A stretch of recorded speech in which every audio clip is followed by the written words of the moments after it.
Hello, wishing you all a very happy Republic Day. On this occasion of Republic Day, let's highlight why this day is celebrated and what is the importance of Republic Day.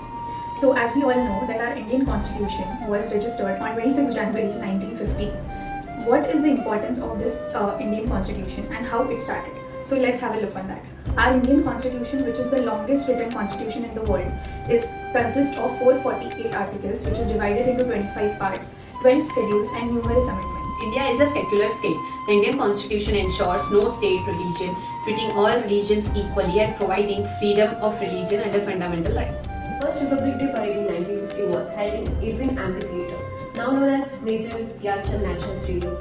The Indian Constitution was written in two languages, English and Hindi, reflecting India's linguistic diversity. The original constitution was handwritten in English and Hindi by Prem Bihari Narendra Zaida, a calligrapher.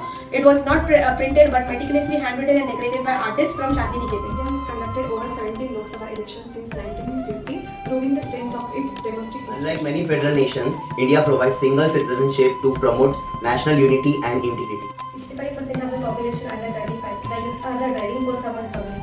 Their energy and ideas will shape the India. From Sarojini Naidu, our first female governor, to modern leaders in both fields, the Republic has created platforms for women to lead. November 26, 1949 and January 26, 1950, the Constitution was technically adopted but underwent a trial period to ensure its smooth implementation. As citizens of the growing republic, let's work towards sustainability, protecting our natural resources for generations to come. Republic Day is not just about celebrating the past. It's about taking responsibility for the future.